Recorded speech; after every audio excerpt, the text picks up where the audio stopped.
ವಿರಾಮ ಉಲ್ಲಂಘನೆಯಾಗಿದೆ. ಪೂಂಚ್ನಲ್ಲಿ ಕದನ ವಿರಾಮ ಉಲ್ಲಂಘನೆ ಮಾಡಲಾಗಿದೆ. ಪಾಕಿಸ್ತಾನ ಎಷ್ಟಿದ್ರೂ ತನ್ನ ಕುಚೋದ್ಯ ಬುದ್ಧಿಯನ್ನ ಪ್ರದರ್ಶನ ಮಾಡ್ತಲೇ ಬಂದಿದೆ. ಈಗಲೂ ಕೂಡ ಇಂಥ ಕುಚೋದ್ಯ ಪ್ರಯತ್ನ ಇದು. ಕದನ ವಿರಾಮ ಉಲ್ಲಂಘನೆ ಮಾಡಿದೆ. ಕಾಲು ಕೆದರಿಕೊಂಡು, ತನ್ನಲ್ಲಿ ತಾಕತ್ತಿಲ್ಲ ಅಂದರೂ ಕೂಡ ಕಾಲು ಕೆದರಿಕೊಂಡು ಕೆಣಕುವಂಥ ಪ್ರಯತ್ನ ಇದು. ಏನಾಗಿದೆ ಇವತ್ತು? ಕುಪ್ವಾರ, ಪೂಂಚ್ ಜಿಲ್ಲೆಗಳಲ್ಲಿ ಗುಂಡಿನ ದಾಳಿ ಮಾಡಿದೆ. 4ನೇ ದಿನವೂ ಕೂಡ ಪಾಕ್ ಕದನ ವಿರಾಮ ಉಲ್ಲಂಘನೆ. 4 ದಿನಗಳಲ್ಲಿ 45 ಕಡೆ ಪಾಕಿಸ್ತಾನ ಗುಂಡಿನ ದಾಳಿ ಮಾಡಿದೆ.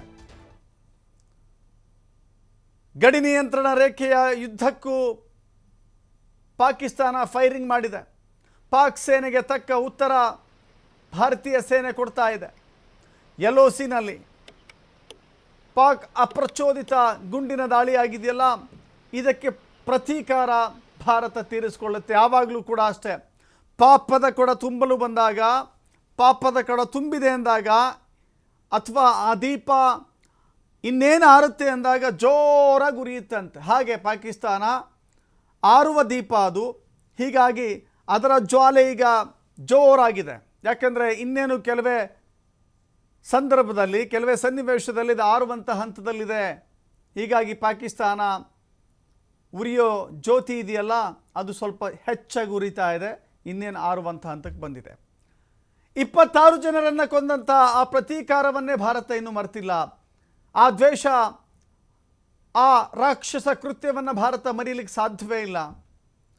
ಗಾಯದ ಮೇಲೆ ಬರೆ ಎಳೆದಂಗೆ ಇದೀಗ ಮತ್ತೆ ಪಾಕಿಸ್ತಾನ ಕದನ ವಿರಾಮವನ್ನು ಉಲ್ಲಂಘನೆ ಮಾಡ್ತಾ ಭಾರತವನ್ನು ಕೆಣಕ್ತಾ ಇದೆ. ನೋಡಿ, ಈಗ ಕೆಣಕತ್ತೆ, ಆಮೇಲೆ ತಿಳುಕತ್ತೆ. ಖಂಡಿತವಾಗೂ ಕೂಡ ಪತ್ರಗುಟ್ಟು ಹೋಗುತ್ತೆ. ಬಲಿಷ್ಠ ಭಾರತ ಸೇನೆ ತಿರುಗಿ ಬಿದ್ದರೆ ಏನಾಗುತ್ತೆ ಅನ್ನೋದನ್ನು ಇಡೀ ಜಗತ್ತು ನೋಡುತ್ತೆ. ಅಂಥದ್ದೊಂದು ಸಂದರ್ಭ ಖಂಡಿತವಾಗೂ ಎದುರಾಗುತ್ತೆ. ಪಾಕಿಸ್ತಾನ ಕಾಲು ಕೆದರ್ಕೊಂಡು ಗುಂಡಿನ ದಾಳಿ ಮಾಡಿಕೊಂಡು 4ನೇ ದಿನ ರೀ, 4ನೇ ದಿನ ಈಗ ಈ ರೀತಿಯೇ ಮಾಡ್ತಾ ಹೋಗ್ತಾ ಇದೆ. ಭಾರತ ತಾಳ್ಮೆಯಿಂದ, ಸಿದ್ಧತೆಯೊಂದಿಗೆ ಅಟ್ಯಾಕ್ ಮಾಡಲಿಕ್ಕೆ